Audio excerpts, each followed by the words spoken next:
Hey guys, and welcome back to this channel. In this video, I'll be showing you guys how you can get the Snowman Soldier and what it does in your garden. You can get it from the Season Pass, Season 3 Pass.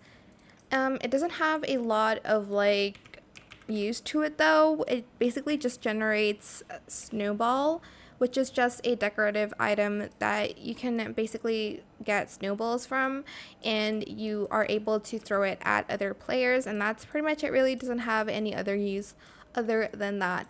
So yeah, that is basically it. It is a cute pet to claim though, and it's not very hard to get it. So yeah, I suggest you getting it because it's super easy to get it.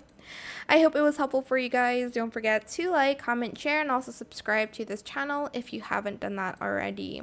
If you have any more questions about this video, just leave it in the comment section down below. I will try my best to answer them all for you guys, and if you found this video helpful, please click the thanks button as well. That is it. Thank you so much for watching. Bye!